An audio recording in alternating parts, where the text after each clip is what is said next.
Hello my dear student, welcome to ICC online lecture physics 12th का class ये आपका है।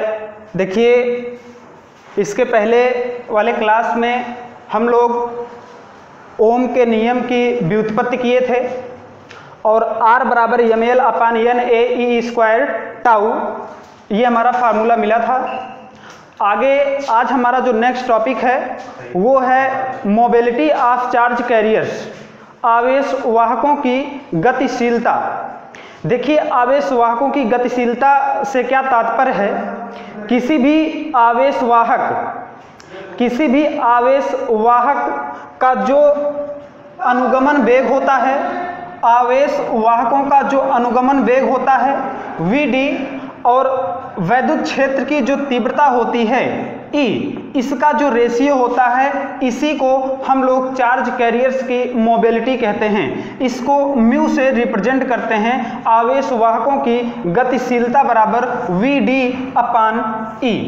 आवेश वाहकों की गतिशीलता बराबर Vd/E। देखिए, इसके पहले वाले क्लास में हम लोग जब ओम के नियम की व्युत्पत्ति कर रहे थे तो वहाँ पर हमको मिला था Vd बराबर, Vd का जो फॉर्म आया था, एक फॉर्म मिला था Vd बराबर a टाउ, ये आपका मिला था। और अगर इसमें a की वैल्यू भी हम लोग निकाले थे, a की जो देख लीजिए यहाँ पर वैल्यू लिख दिया गया है, Vd बराबर a की वैल्यू इसमें रखते हैं तो e के फॉर्म में जो हमको मिलता है relation, capital E small e tau upon ml, ये वैल्यू मिलता है Vd का। और यही वैल्यू इस समीकरण में हम लोग पुट कर लेते हैं तो जो मोबिलिटी मिल रही है म्यू इक्वल टू Vd के स्थान पर ये मान रखेंगे E small e tau upon ml into यहाँ पर देखिए है E। अब E से E कैंसिल हो रहा है, म्यू इक्वल टू मिल रहा है E टाउ अपान ml। ये देख लीजिए, गतिशीलता के लिए एक व्यंजक आपका मिल रहा है। एग्जाम में या कंपटीशन एग्जाम में आपसे पूछा जाता है कि अगर किसी भी चार्ज कैरियर की या किसी भी कंडक्टर का टेम्परेचर जो है वो इंक्रीज कर दिया जाए तो जो कंडक्टर की मोबिलिटी होती है, जो कंडक्टर की गतिशीलता होती है, उस पर क्या इफेक्ट पड़ता है।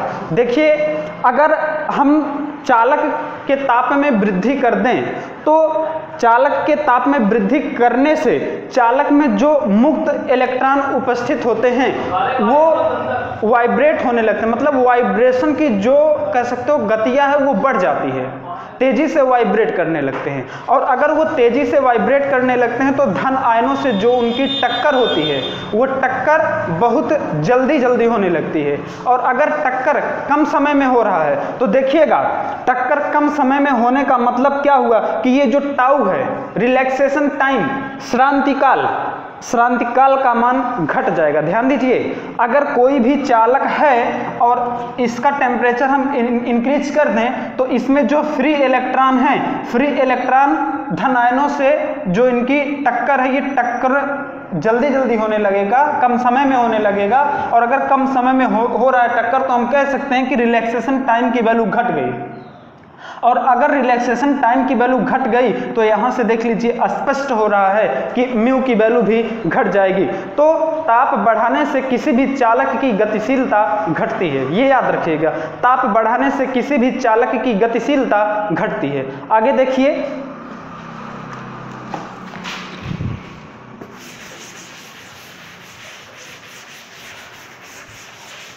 अभी जैसे कि हम लोग पढ़े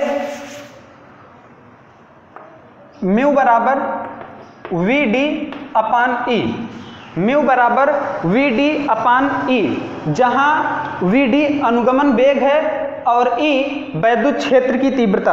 देखिए, इसमें एक रिलेशन और हम लोग निकाल लेते हैं। आप लोगों को पहले वाले क्लास में बताया गया होगा अनुगमन वेग और वैद्युत धारा में संबंध। तो अनुगमन वेग और वैद्युत धारा में क्या संबंध होता है? I बराबर NE/AVD। और यहाँ से अगर हम लोग Vd ड्रिफ्ट वेलोसिटी की वैल्यू निकालते हैं तो कितना मिलेगा? I/NE ए, और यही वैल्यू इस समीकरण में पुट करते हैं। देखिए यहाँ से हो जाएगा mu equal to V D के स्थान पर आई अपान एन ई ए, और कुछ बच रहा है ई अपान ई। म्यू बराबर, इसको चाहे तो और सिंप्लीफाई कर सकते हैं, आई अपान ए। देखिए आई अपान ए किसके बराबर होता है? करंट डेंसिटी के। तो आई अपान ए के स्थान पर हम लोग जे लिख सकते हैं। म्यू इक्वल टू हो जाएगा जे अपान एन ई कैपिटल ई। इसमें देख लीजिए म्यू चार्ज कैरियर की मोबिलिटी है, जे करंट डेंसिटी है, स्मॉल एन पर यूनिट वॉल्यूम में इलेक्ट्रॉनों की संख्या है, ई इलेक्ट्रॉनों पर आवेश है, इलेक्ट्रॉनों पर चार्ज जो होता है, और capital E intensity of electric field है। तो ये रिलेशन मिल गया मोबिलिटी के लिए। देखिए आगे हम लोग पढ़ते हैं इलेक्ट्रिक रेजिस्टेंस। अगला टॉपिक जो हमारा है इलेक्ट्रिक रेजिस्टेंस। इलेक्ट्रिक रेजिस्टेंस क्या होता है कि अगर कोई भी कंडक्टर हमारे पास है, कोई भी कंडक्टर हमारे पास है और इस कंडक्टर में करंट का फ्लो हो रहा है, करंट का फ्लो हो रहा है, तो धारा के मार्ग में, करंट के मार्ग में जो अवरोध आता है, जो चालक का एक प्रॉपर्टी जो अवरोध उत्पन्न करता है, उसी अवरोध को हम लोग कहते हैं इलेक्ट्रिक रेजिस्टेंस। और ध्यान दीजिएगा ये इलेक्ट्रिक रेजिस्टेंस जो होता है ये किसके बराबर होता है, ये भी ध्यान दीजिएगा। अगर चालक के सिरों के बीच लगाया गया विभवांतर V हो और चालक में प्रवाहित धारा I हो, तो ये जो प्रतिरोध होता है R बराबर होता है V अपान I। तो किसी भी चालक का प्रतिरोध चालक के सिरों के बीच लगाए गए विभवांतर और उस चालक में प्रवाहित धारा के अनुपात के बराबर होता है। देखिए इसका जो मात्रक होता है वोल्ट पर एम्पियर, या इसका एक अन्य मात्रक होता है जिसको हम लोग कहते हैं ओम। ओम वोल्ट पर एम्पियर अथवा ओम। एक ओम बराबर होता है 1 वोल्ट पर एम्पियर। ये दोनों ESI सिस्टम में इलेक्ट्रिक रेजिस्टेंस के यूनिट हैं। आगे देखिए नेक्स्ट हेडिंग हम लोग देखते हैं स्पेसिफिक रेजिस्टेंस। अगला हेडिंग जो हमारा है वो है स्पेसिफिक रेजिस्टेंस, विशिष्ट प्रतिरोध। देखिए विशिष्ट प्रतिरोध क्या होता है? विशिष्ट प्रतिरोध किसी भी पदार्थ का कैरेक्टरिस्टिक है, किसी भी सब्सटेंस का कैरेक्टरिस्टिक होता है। ये जैसे इलेक्ट्रिक रेजिस्टेंस जो होता है, अगर पदार्थ एक ही है, आप कह सकते हो अगर कापर है तो कापर का चाहे छोटा टुकड़ा हो चाहे बड़ा टुकड़ा हो, दोनों का जो स्पेसिफिक रेजिस्टेंस होगा वो इक्वल होगा। बट अगर हम केवल इलेक्ट्रिक रेजिस्टेंस की बात करें तो ये जरूरी नहीं दोनों का इलेक्ट्रिक रेजिस्टेंस बराबर हो। इलेक्ट्रिक रेजिस्टेंस जो होता है वो उसके आकार अथवा आकृति पर निर्भर करता है, लेकिन जो ये होता है स्पेसिफिक रेजिस्टेंस होता है, ये आकार अथवा आयतन पर निर्भर नहीं करता, ये पदार्थ का गुण होता है। तो देखिएगा अगला हेडिंग जो हमारा है विशिष्ट प्रतिरोध। विशिष्ट प्रतिरोध, विशिष्ट प्रतिरोध जब किसी चालक के भीतर या कह सकते हैं कि वैद्युत क्षेत्र स्थापित किया जाता है, तो जो वैद्युत क्षेत्र E है, वैद्युत क्षेत्र E तथा धारा घनत्व जो होता है, किसी भी चालक के बिंदु अंदर कोई भी बिंदु हो वहां पर जो धारा घनत्व है, धारा घनत्व J चालक के सिरों पर या चालक के अंदर जो वैद्युत क्षेत्र लग रहा है और धारा घनत्व का जो अनुपात होता है उसी को हम लोग कहते हैं विशिष्ट प्रतिरोध। और इसको प्रदर्शित करते हैं हम लोग रो से, rho equal to E upon J। देखिए E के लिए एक फार्मूला पढ़े हैं, E बराबर, अगर करंट किसी भी कंडक्टर में फ्लो हो रहा है तो बिना विभवांतर के तो करंट फ्लो होगा नहीं। मान लेते हैं चालक के सिरों के बीच जो विभवांतर स्थापित किया गया है वो V है और चालक की जो लंबाई है वो L है, तो E बराबर हम लोग लिख सकते हैं V अपान L। और जो धारा घनत्व J है, अब देखिए ये कंडक्टर है, विभवांतर स्थापित किए हैं, तो इसमें जो है करंट का फ्लो होगा। और जो कंडक्टर लिए हैं, जो वायर लिए हैं, उसका जो क्रॉस सेक्शन एरिया है, क्रॉस सेक्शन एरिया हम लोग ए ले लेते हैं।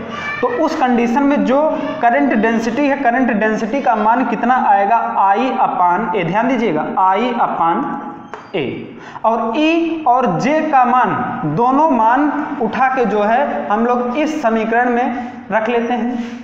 दोनों मान जब रखते हैं तो देखिए कितना आएगा, रो की वैल्यू जो है, specific resistance rho equal to E के स्थान पर V अपान L, V अपान L और J के स्थान पर I upon A upon I upon A। तो यहाँ से हमको क्या मिल रहा है, V अपान I इंटू में A अपान L। ध्यान दीजिएगा, V अपान I इंटू में A अपान L।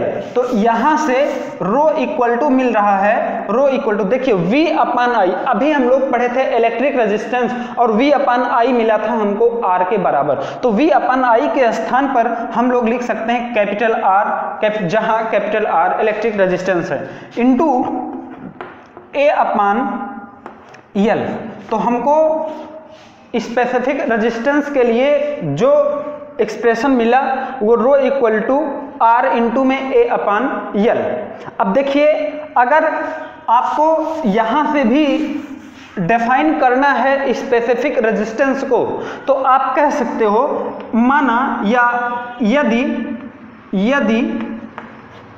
A बराबर 1 मीटर स्क्वायर तथा L बराबर 1 मीटर, इसका क्या मतलब है कि जो चालक हम लोग ले रहे हैं उस चालक का क्षेत्रफल 1 मीटर स्क्वायर हो और उस चालक की लंबाई 1 मीटर हो, तो उस कंडीशन में जो स्पेसिफिक रेजिस्टेंस आएगा वो बराबर हो जाएगा कैपिटल R, या हम कह सकते हैं इलेक्ट्रिक रेजिस्टेंस के।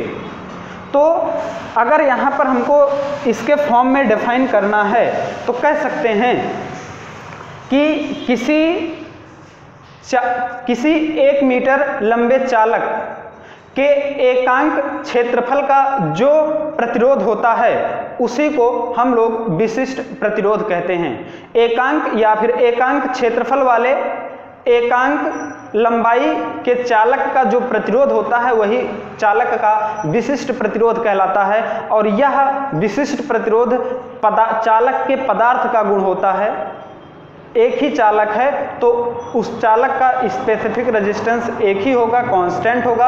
अलग अलग पदार्थों का जो स्पेसिफिक रेजिस्टेंस होता है वो अलग अलग होता है। आगे देखिएगा, आगे हम बात करते हैं विशिष्ट चालकता की। विशिष्ट चालकता की देखिए, विशिष्ट चालकता में विशिष्ट प्रतिरोध जो होता है रो, विशिष्ट प्रतिरोध रो, विशिष्ट प्रतिरोध रो के व्युत्क्रम को विशिष्ट चालकता कहते हैं। विशिष्ट प्रतिरोध के व्युत्क्रम को विशिष्ट चालकता कहते हैं। विशिष्ट चालकता बराबर हम लोग लिख सकते हैं 1 अपान रो। और अभी पढ़े थे फार्मूला, रो बराबर पढ़े थे E अपान जे, E अपान जे। तो सिग्मा बराबर हमारा हो जाएगा 1 अपान रो की वैल्यू जब रखेंगे तो हो जाएगा यहाँ पर J अपान E, J अपान E। और यहाँ से अगर हम चाहें तो J और E का मान रख सकते हैं। J का मान कितना होता है I अपान A और E का मान होता है V अपान L। मान रखेंगे तो सिग्मा बराबर हमारा जो आएगा J के स्थान पर I upon A upon E के स्थान पर V अपान L। तो ये हो जाएगा सिग्मा बराबर I अपान V इंटू में L अपान A। और I अपान V के स्थान पर हम चाहे तो 1/R भी रख सकते हैं, क्योंकि V बटे I बराबर हमारा होता है R। तो यहाँ पर हम चाहे तो सिग्मा बराबर लिख सकते हैं L और इसके स्थान पर 1 अपान R, L अपान RA। ये हो गया विशिष्ट चालकता। आगे हम बात करते हैं प्रतिरोध जो होता है, जो इलेक्ट्रिक रेजिस्टेंस होता है उसका टेम्परेचर पर या उस पर टेम्परेचर का क्या इफेक्ट पड़ता है। ताप का वैद्युत प्रतिरोध पर क्या प्रभाव पड़ता है। देखिए, अगर कोई भी चालक हो उसका जो प्रारंभिक रेजिस्टेंस है, इनिशियल रेजिस्टेंस जो है वो हम लोग मान लेते हैं R0 है, और जब उसका टेम्परेचर हम लोग इंक्रीज करते हैं तो इंक्रीज करने पर उसका जो टेम्परेचर हो जाता है RT हो जाता है। तो ये जो RT होता है ये इक्वल होता है, ये एक्सपेरिमेंटल वैल्यू आपका जो है ये RT के लिए RT बराबर R0 इंटू में 1 plus alpha T, R0 into में 1 प्लस अल्फा टी। अब यहाँ से अगर हम लोग देखें तो RT माइनस R0 का मल्टीप्लाई करेंगे हो जाएगा, इक्वल टू करके लिख लेते हैं पहले, R0 plus R0 alpha T. ध्यान दीजिएगा, T क्या है, ताप वृद्धि है, कितना ताप हम लोग इंक्रीज किए हैं। अब यहाँ से अगर हम लोग अल्फा का मान निकालते हैं तो अल्फा बराबर मिलेगा RT माइनस R0 अपान R0 टी। देखिए, अल्फा को हम लोग कहते हैं प्रतिरोध ताप गुणांक, RT क्या है, जब T टेम्परेचर इंक्रीज किए हैं तब चालक का रेजिस्टेंस जो है वो RT है, और बिना ताप बढ़ाए जो चालक का रेजिस्टेंस था वो R0 है अपान R0 into T.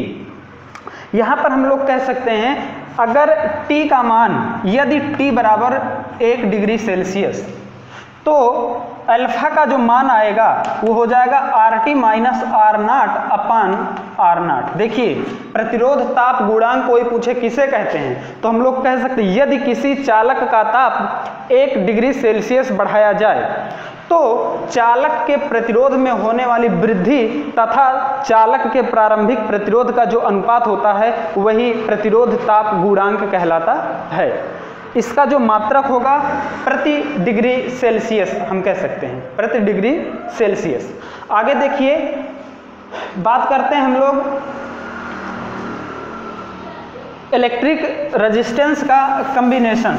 Electric resistance का कम्बिनेशन क्या होता है उस पर थोड़ा सा चर्चा कर लेते हैं। इसके पहले वाले चैप्टर में जब हम लोग पढ़ रहे थे इलेक्ट्रिक कैपेसिटेंस, तो इलेक्ट्रिक कैपेसिटेंस में भी हम ये कैपेसिटर का कम्बिनेशन पढ़े हैं, और उसमें 2 टाइप्स का पढ़े थे, एक सीरीज कम्बिनेशन और एक पैरेलल कम्बिनेशन, और अलग अलग उसका हम कह सकते हैं कि मिक्स्ड कम्बिनेशन, श्रेणी और समांतर दोनों जिसमें लगाए जाते हैं मिक्स्ड कहा जाता है। तो यहाँ पर उसी तरह से रेजिस्टेंस का भी हमको कम्बिनेशन पढ़ना है। देखिए, कोई भी सर्किट हो तो अगर हमको अलग अलग प्रतिरोध के कई कंडक्टर हैं और एक प्रतिरोध का हमको लगाना है तो उसके स्थान पर अगर एक ही चालक लगा दिया जाए जो सबके प्रतिरोध के बराबर हो तो वो उसका तुल्य प्रतिरोध कहलाता है। तो इसमें देखते हैं हम लोग पहले सीरीज कम्बिनेशन, श्रेणी क्रम की बात कर लेते हैं।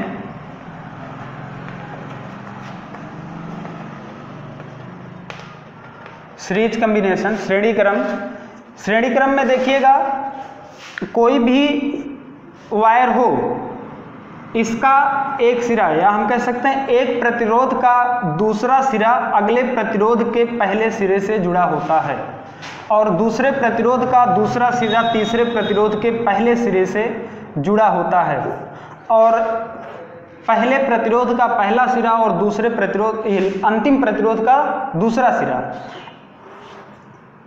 के बीच, दूसरे सिरों के बीच एक बैटरी लगा दी जाती है, एक बैटरी लगा दी जाती है जिससे कि इनके सिरों के बीच विभवांतर स्थापित हो जाता है और चालक में धारा प्रवाहित होने लगती है। श्रेणी क्रम में देख लीजिए, धारा का जो मान होता है वो सभी प्रतिरोधों में समान होता है। इसमें अगर I धारा है तो इसमें भी I धारा, इसमें I धारा और इसमें I धारा, लेकिन इनके सिरों के बीच जो विभवांतर लगता है वो विभवांतर अलग अलग होता है। इसके सिरों के बीच के विभवांतर को V1 मान लेते हैं, इसके सिरों के बीच V2 को, और यहाँ पर V3 को विभवांतर मान लेते हैं, और इसका जो प्रतिरोध है ये R1, ये R2 और ये R3, कुल विभवांतर जो है वो V है। देखिएगा, हम लोग निकाल लेते हैं पहले I या V1 की वैल्यू ही निकाल लें। अगर V1 की वैल्यू निकालते हैं, V1 बराबर हमारा जो मिलेगा V बराबर होता है IR, ओम के नियम से आप निकाल सकते हो। तो V1 बराबर IR1। माना 3 चालक है हमारे पास जिनके प्रतिरोध R1, R2 व R3 हैं। तीनों को श्रेणी क्रम में संयोजित करके V विभवांतर स्थापित किया जाता है और प्रतिरोधों के सिरे पे जो लगा विभवांतर है वो क्रमशः V1, V2, V3 है। तब ओम के नियमानुसार पहले चालक के सिरों के बीच विभवांतर V1 बराबर IR1, दूसरे चालक के सिरों के बीच विभवांतर V2 बराबर IR2, तीसरे चालक के सिरों के बीच विभवांतर V3 बराबर IR3। यदि तीनों चालक के स्थान पर एक ऐसा चालक रखें जिसका प्रतिरोध तीनों चालकों के प्रतिरोध के बराबर हो, तो देखिए उस चालक के सिरों के बीच भी विभवांतर V ही लगाते हैं, तो V विभवांतर लगाने से करंट वही रहेगा I, और मान लेते हैं कि जो चालक हम लोग लगा रहे हैं उसका जो रेजिस्टेंस है वो कितना है R, तो V बराबर IR लिख सकते हैं। कुल विभवांतर की बात करते हैं तो कुल विभवांतर हमारा V बराबर मिलेगा V1 plus V2 plus V3, और सबका मान इसमें रख लेते हैं तो मान देख लीजिए कितना आएगा IR बराबर IR1 plus IR2 plus IR3, ये मिल रहा है। देखिए इसमें I कॉमन है, I कॉमन करेंगे तो कैंसिल हो जाएगा, मिलेगा हमारा R बराबर R1 plus R2 plus R3। हम कह सकते हैं कि श्रेणी क्रम में जुड़े चालकों का तुल्य प्रतिरोध अलग अलग प्रतिरोधों के योग के बराबर होता है। ठीक इसी तरह से अगला जो कॉम्बिनेशन है पैरेलल कॉम्बिनेशन के बारे में देख लेते हैं। पैरेलल कॉम्बिनेशन में देख लीजिए क्या होता है, जो चालक होते हैं सभी चालकों का जो एक सिरा होता है वो किसी एक बिंदु से एडजस्ट कर देते हैं हम लोग,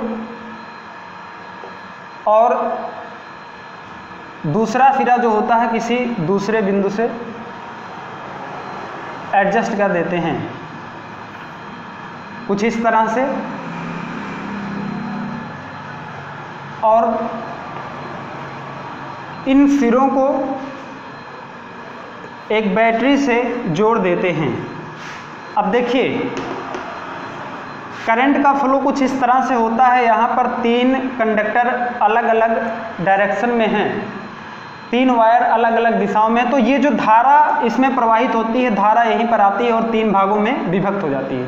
माना 3 चालक हमारे पास हैं R1, R2, R3, ये तीनों चालकों के प्रतिरोध हैं और समांतर क्रम में संयोजित किए गए हैं। प्रत्येक चालक में जो धारा है I1, I2 और I3, समांतर क्रम में जो चालक के सिरों के बीच विभवांतर है वही विभवांतर यहाँ पर भी होगा, अर्थात हम कह सकते हैं सभी चालकों के बीच जो विभवांतर होता है वो समान होता है। अब देख लीजिए पहले चालक के सिरों के बीच जो विभवांतर है वो V है, दूसरे के बीच V है, तीसरे के बीच V है, लेकिन धारा I1, I2 और I3 है। इन धाराओं का अगर हम लोग मान निकालते हैं ओम के नियमानुसार तो लिख सकते हैं I1 बराबर V अपान R1, I2 बराबर V अपान R2 दूसरे चालक का, I3 बराबर V अपान R3 तीसरे चालक का। अब यहाँ से अगर हम कहें कि इन तीनों चालकों के स्थान पर एक ही चालक प्रयुक्त किया जाए जिसका प्रतिरोध R है, V विभवांतर उसके सिरों के बीच लगाया जाए, तो हम कह सकते हैं जो R होगा वही इक्विवेलेंट रेजिस्टेंस होगा। तो उस कंडीशन में हम लोग कह सकते हैं कि करंट जो होगी टोटल करंट I बराबर हम लोग लिख सकते हैं V अपान R, और ये टोटल करंट I किसके इक्वल है देख लीजिए, यही करंट यहाँ पर 3 भागों में डिवाइड हो रही है, I1 plus I2 plus I3, और सबका मान रखते हैं तो I बराबर I1 के स्थान पर देखिए V अपान R1, V अपान R2, V अपान R3, और यहाँ पर जो I है I के स्थान पर V अपान R। यहाँ से देखिएगा V कॉमन है, V कॉमन करेंगे V upon R equal to यहाँ V common 1 upon R1 plus 1 upon R2 plus 1 upon R3, V से V cancel, 1 upon R equal to 1 upon R1 plus 1 upon R2 plus 1 upon R3। तो ये आपका हो गया parallel combination के लिए equivalent resistance के लिए आपका व्यंजक है। आगे देख लीजिए जो सर्किट होता है इसमें एक आपका होता है ओमिक सर्किट और एक होता है नॉन ओमिक सर्किट। ओमीय प्रतिरोध और नॉन ओमीय प्रतिरोध या ओमीय परिपथ कह सकते हो, ओमीय परिपथ और अनओमीय परिपथ पूछा जाता है। ये भी ओमीय परिपथ क्या होता है और अनओमीय परिपथ क्या होता है देखिएगा। हम कह सकते हैं कि ऐसा परिपथ जो ओम के नियम का पालन करे ओमीय परिपथ कहलाता है। और ऐसा परिपथ जो ओम के नियम का पालन ना करे वो अनओमीय परिपथ कहलाता है। जैसे ओमीय परिपथ का मतलब हो गया कि अगर कोई भी वायर लेते हैं, जैसे सपोज कीजिए आप कोई भी धातु लेते हो, कापर हो गया, और कापर में हम लोग करंट फ्लो करा रहे हैं उसके सिरों के बीच विभवांतर लगाकर, तो ये जो होता है कापर वायर, इसके सिरों के बीच लगाया गया विभवांतर और उसमें जो धारा प्रवाहित होती है उसका जो अनुपात होता है वो नियत होता है। और अगर ऐसा मिल रहा है तो इसका मतलब ओम के नियम का पालन हो रहा है, तो इस प्रकार के परिपथ को हम लोग कहेंगे ओमीय परिपथ। लेकिन कुछ परिपथ इस प्रकार होते हैं कि ओम के नियम का पालन नहीं करते। ये आप लोग लास्ट में जब इलेक्ट्रॉनिक्स डिवाइसेस पढ़ोगे तो वहां पर आपको मिलेगा कि डायोड वाल्व जो होता है, ट्रायोड वाल्व जो होता है, ये सब ओमीय या ओम के नियम का पालन नहीं करते हैं।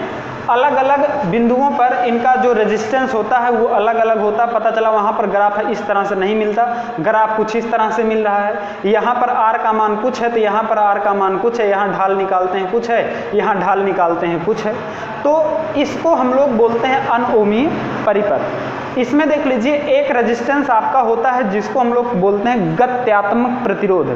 तो गत्यात्मक प्रतिरोध क्या होता है? जो गत्यात्मक प्रतिरोध होता है वो होता है डेल्टा वी अपान डेल्टा आई। डेल्टा वी अपान डेल्टा आई का मतलब क्या हुआ?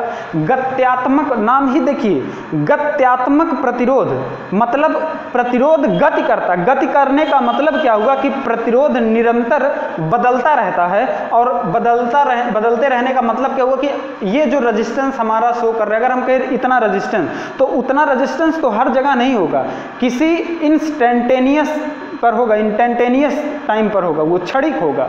क्षणिक का मतलब आप कहीं पर भी ले सकते हो कि सूक्ष्म समय में कितनी करंट है और कितना वोल्टेज है, उस कंडीशन पर रेजिस्टेंस कितना, फिर अगर हम आगे थोड़ा सा लेते हैं तो हो सकता है वहाँ पर इसकी वैल्यू अलग हो जाए। उस कंडीशन में जो विभवांतर और करंट का रेशियो होता है उसी को हम लोग बोलते हैं गत्यात्मक प्रतिरोध। तो आज के लिए इतना ही, बाकी अगले क्लास में हम लोग पढ़ेंगे। हमको आगे पढ़ना है, इसमें इलेक्ट्रिक एनर्जी के बारे में पढ़ना है, इलेक्ट्रिक पावर, और एक टॉपिक और आपका होगा ये इलेक्ट्रिक रेजिस्टेंस का वर्ड कोड होगा। तो ये हमारे ख्याल से एक क्लास और लगेगा, इस चैप्टर का जो कॉन्सेप्ट है वो समाप्त हो जाएगा, और बाकी न्यूमेरिकल है, न्यूमेरिकल फॉलो करते रहिए। Thank you so much.